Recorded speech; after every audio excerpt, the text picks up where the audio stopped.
empathy and the patience, the humility to stand down in a conversation. But she used to just talk about things like that and how she...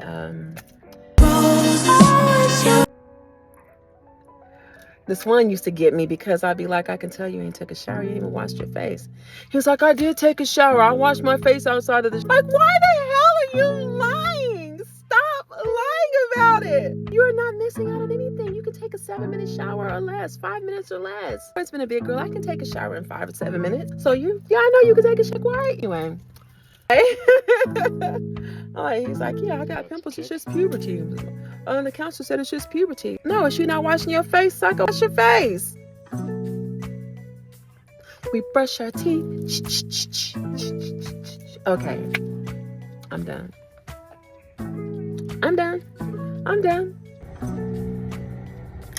It's Teneca. We brush our teeth. Okay, I'm done. Okay, and there was one last thing. So the one last thing is this was an intuitive message, an intuitive download of things that I put together when I was way younger. I used to have a friend that he told me that he and his mother and sister, they were not long, and not moving to the state, but they were not long. They had been looking for a church home, and they found a church home. And there was a specific instance where they had gone to church. I think it was like on a Wednesday night, one of those prayer meeting Bible study situations, I think is what they were doing. But he said that the pastor of the church was a female, an evangelist. Again, and this is during a time when women did not take the pulpit whenever I was younger. I know that Shirley Caesar did. Sister Shirley Caesar did. I'm going to have to look that up and just confirm that. I don't know why I said that or thought that, but I'm going to confirm it just to make doubly sure. I'm pretty sure she did. But anyway, this evangelist, she said during the service that she knows, like, people would come through the door and she would be like, she would just call them out in front of her congregation. She was naming witches, like she's a witch, and basically letting them know witches are not welcome here. Well, I already knew that I wasn't like the traditional Christian, even though I've been saved since I was 5. But I immediately felt conviction. All that did was add to me not feeling good enough to be with this guy, because I was like, yeah, some people in my family think that I'm a witch. Like some people very close to me that I thought was close to me in my family literally called me a witch. They called and still call me a witch. Like, if you don't know what you're talking about, then you shouldn't say shit. You don't know what you're talking about. You know what I mean? But the fact when the guy that we were just friends at the time that he shared this with me, I mean,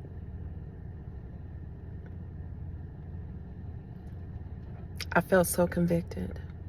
And I was like, if you invite me to your church, then your pastor and your mother, you're going to know that I'm a witch. Because that's how beaten up people had me in my family and in some of the schools that I went to. That I felt like nothing. I felt wicked. I felt filthy as a rag because of things that had happened to me. And since no justice had been sought or found, then I began to think that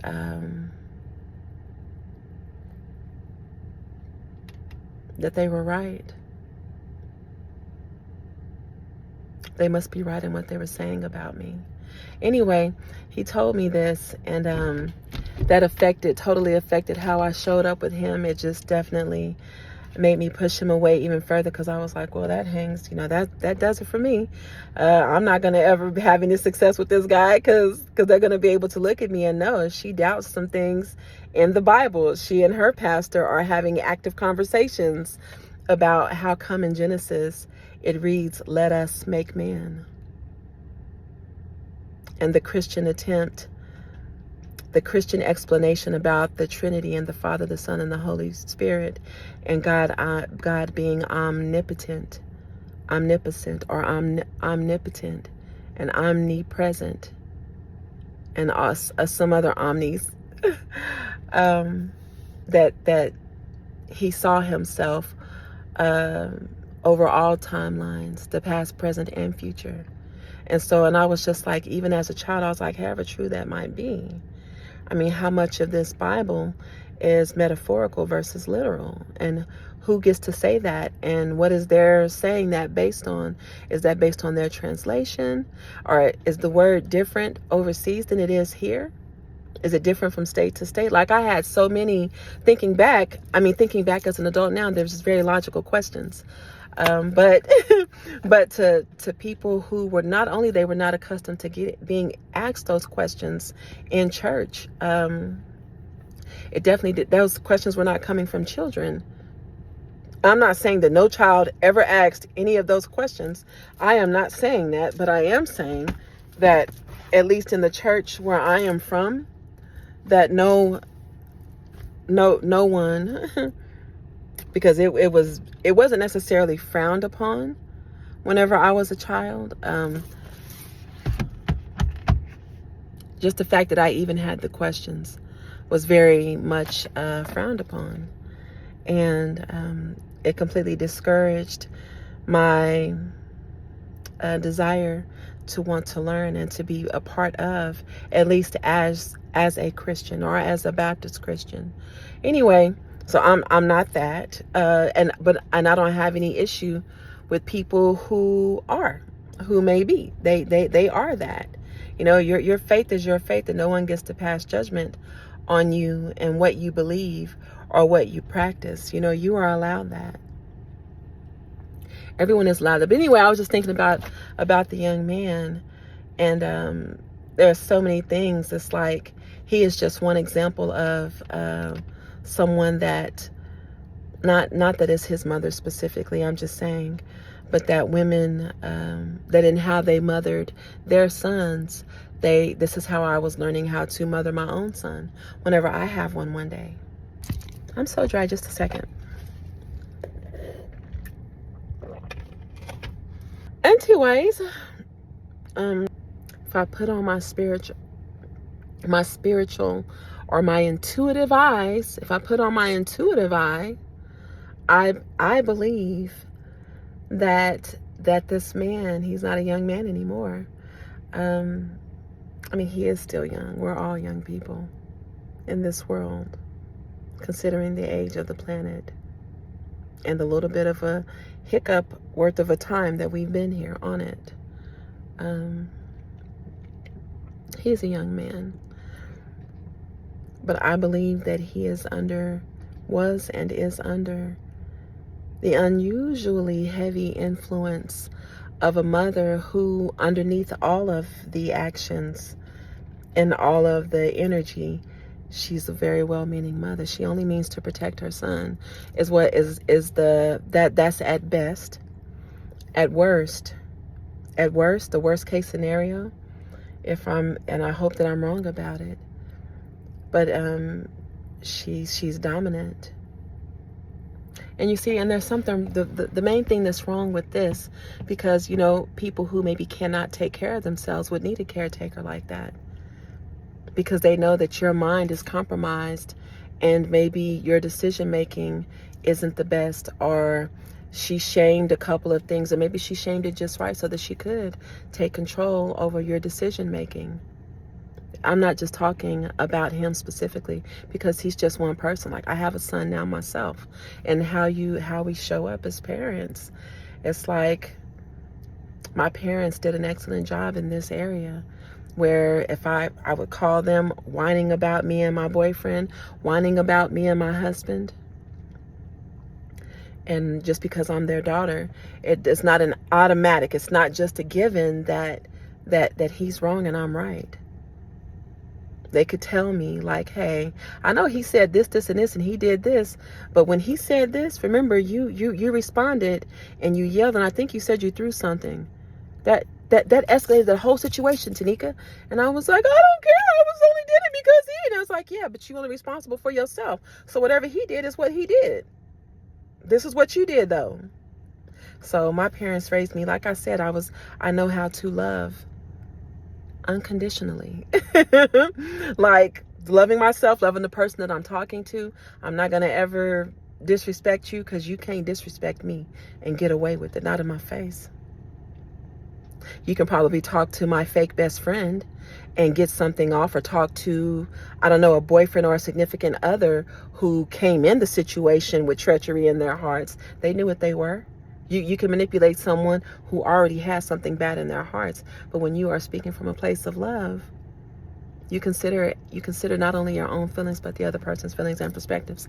Anyway, but this lady, I'm not going to talk about her. I just want to encourage him and other men like him. Think for yourself. Think for yourself. Don't let nobody dumb it down and rationalize. I don't care what medications you are on or what type of therapy or counseling program that you're in to treat whatever issue you have. If you have served several tours, you've been in that sandbox several times, you've put your life on the line, you watched precious brothers and sisters put their lives on the line. A lot of them didn't even return home. You've experienced that. You traveled the world. Nobody passed those PT tests but you. Nobody acquired that degree but you, for the people who that applies to. When it was your turn to be a single parent, no one gave you the courage and the strength to do it. Even if they lent their strength, maybe they helped you out in the way that you put a stopper on the door to keep the door from stopping, that you got an oil change, like maintenance work. But I mean,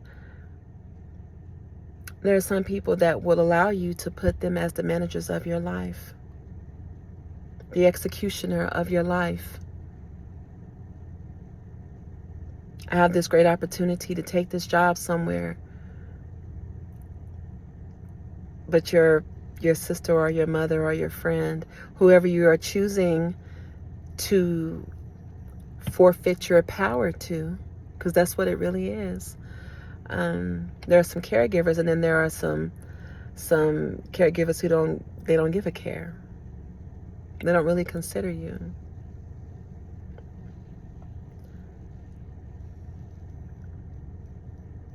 Like I want to encourage you to think for yourself. You are capable.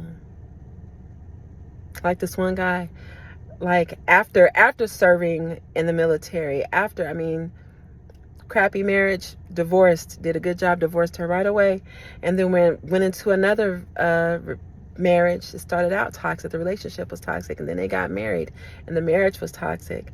I believe that this woman bore children by someone outside of their marriage. I believe that she did, and as a friend, I voiced that, and I was like, hey, you can love this child. I'm not, you finding out and allowing yourself to ask the question to get a paternity test does not challenge your love for this child. It does not mean that you don't love him or her or them. It doesn't even mean that you don't love your wife. What it means is that you love yourself enough to solidify the truth, to obtain the truth, so that you know it in and out. And even if you think you don't need it, like that could be you on the other side of an entire life, that this woman and her pride and her ego caused her to name this guy the father because she wanted a piece of his bag, wanted to be a part of his family and their elite status and the brotherhood and sisterhood that him and his mom are in. So she wants to be tied to something that she thinks that matters, and they can't stand each other. It's like, and then she wanted to tie him down. Like, and I've seen it the opposite also. But this part here is definitely more the males are the victims than not. So that's why I'm focused on that. I'm not saying that it doesn't happen to women too, because sure, we become single parents, single mothers, just like the men have sometimes. But this one, it's just like,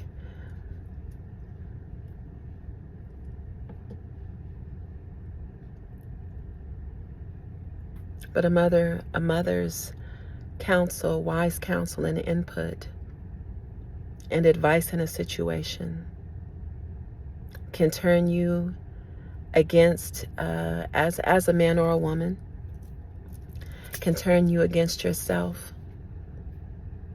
They will be that people can puppeteer you and have you moving like, I don't think that that's your friend. You shouldn't be their friend. So you stop being friends with someone and they actually haven't done shit to you. Or maybe when you were younger, they broke a glass in your house and they lied about it. A child. And so you see that person 20 years later. It's like, yeah, remember that shit though? You broke the glass in my house. I ain't got a motherfucking thing to say to you. And it's like,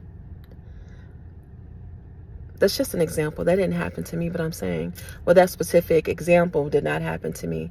But people like to try to hold on to one mistake that you made. One mistake. Okay, so there's this one guy. There's this one guy who, when I was younger, I broke up with this guy. I'm going to say maybe a total of 6 or 7 times whenever I was a kid. When I was a teenager. Because my self-worth was so low. Again, because of those things, those completely bypassed situations that people just swept under the rug. There was no justice. And I mean, my soul was scarred from the actual trauma itself. But then to be abandoned like I was, I'm telling you, I just did not feel good enough. I didn't feel good enough despite my voice carrying me to the top of the choir. Despite my ambition taking me to the top of the class or the front of the class, I was like, what does any of that even matter? If when I have tears in my eyes, the people that I'm standing in front of, they don't even think that I even, I didn't deserve for you to even ask me what was wrong. I didn't deserve a hug. Once people found out some of what was wrong, no one dug into that and sought justice for me. And then I learned how some of those situations had been turned around and spun. I was made to look like a promiscuous teenager when I'd only had one boyfriend that I'd ever given myself to, versus the many men who could not help but to touch me. And there were some women in that also. Women don't get to come out of it scot-free. But my whole point is not to just dive into that. And it's not about that part of my trauma, but it's a mother who thought she knew what she was looking at, because I was trying to spare her son the embarrassment of being with me. I was like, if you knew what happened. And then something weird happened. One time he came to me. I think we were seniors, as a matter of fact. Damn, is that why he broke up with me? I don't know. Anyway, he came to me and he was like, he told me that he had heard about a rumor. And I was like, well, you heard that. And now that you know, now I can't be with you at all. I was like, what do you think? And he said something like it was none of his business or something like that. And I was like, it's none of your business? I was like, I am actively talking to the school counselor about my home situation. And my counselor is more involved in this situation than this young man that was telling me that he loved me. And so I was just like, I'm a little more mature than other people my age at that point, because there was so much that had just been observed and witnessed and experienced as a child. But anyway, the whole point of me saying everything that I'm saying is the treachery of how people misused my personal information for their own benefit, to manipulate the several friends. And the friends were telling on each other too. Telling on each other. They were telling on each other and still hanging out. They still hang out today, and we are in our 40s, okay? And they don't know, the one doesn't know, none of them know that the other ones have already, so-and-so's, she tried to get at him a couple of times. Yeah, we went to this one senior reunion, high school reunion, and she was waiting, and she was also waiting to see him, and I was just like, what if I had shown up? That's all I'm saying. And I'm like, this shit comes back full circle. Full circle. You got it off.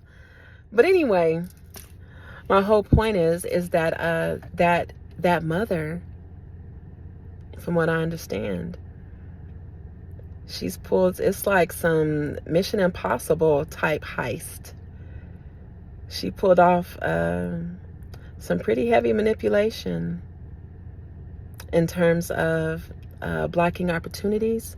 Not that guy's mother. I don't know her like that. But I'll go back to speaking in general, that some of the mothers in these situations have enlisted their sisters in some of these sisterhoods to negatively impact the people that you meant to break somebody down so that they are unfit. Surely y'all know you ain't looking at her. Look at her situation. She over here living in this neighborhood, and it's like, and you have to ask yourself, how and why do you even know that information? Or is mama beyond reproach?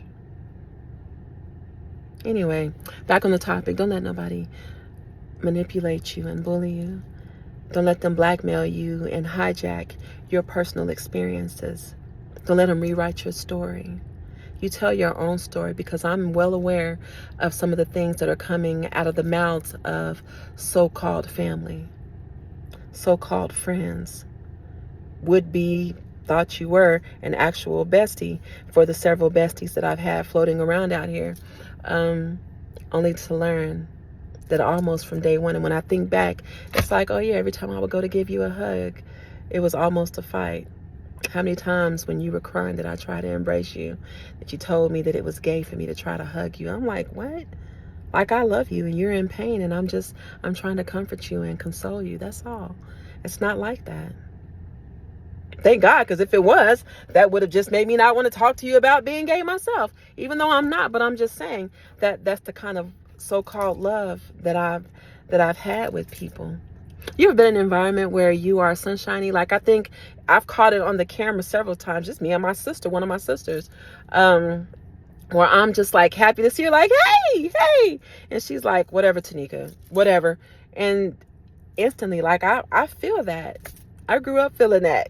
Okay, I've not been very well accepted in many places, but there are always people that are like-minded, like-hearted, that would recognize me, see their reflection in me, see me whenever they were my age, see themselves in me whenever they were my age. Even younger people help me. We have alliances and partnerships and deep connections with young people. I see myself in them. Or they look at my situation with fresh, young eyes. You've not been through any damn thing. So you have this scientific data, this formula to completely correct my situation, you know? But anyway, that's all for this conscious friend. I'm sitting at 48 minutes. I didn't think it was going to be that long. So I am going to split it up into part 1 and part 2. I'm probably going to paste this part of the video. I'll just make another video or another clipping saying, yeah, and I'll put it at the beginning. Okay, you get what I'm saying. Okay. But so I'm not even going to bash the platform that I've already created a couple of videos on that I cannot upload. For some reason, I can look at them on those platforms. Like, I think if I screen record, maybe I can get it off. I'm not going to do that. So this is what I'm going to go with. And I probably should have waited until after I can. Anyway, thank you so much for joining me. If you would please do me a favor and leave a like or subscribe to my channel, where I lend positive perspective about a lot of negative shit. Okay? I talk about a lot of stuff, all for the sake of helping you on your journey. It's also helping me on my journey, because it's expression. It's expression, and I'm so passionate about it. So a lot of what I share has taken the place of a lot of heavy writing. Like, it saved me a lot of pages. And it's so therapeutic to see myself, hear myself, to feel myself, to see my body language. I can totally tell, looking at myself, when I've gotten emotional, despite my poker face. I'm like, you almost let that tear come out. I saw you, Teneca. I was like, oh, that's why we got to cut it out. The editing is so emotional. The editing is even more emotional for me than this part of actually recording for you. But the more I do it, the easier that it is for me, because I'm in that spirit of evolving and of healing, and that's primarily what I want to come across. That's what I want to convey. It doesn't mean that I'm not mad. And I just want to clear one last thing up, you guys. Being conscious or being spiritual doesn't mean that you are like holier than anyone. It doesn't mean that I don't make mistakes. It doesn't mean that I'm perfect. It doesn't mean that I don't at all have a shadow side, because I do. I still cut.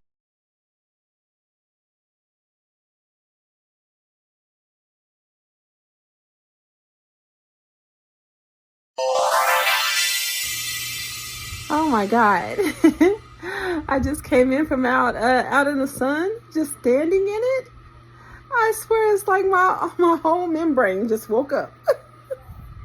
My skin was just like, yes, yes, yes, yes. It just felt so good. It felt so good. And now I'm going to take a nap. Bye.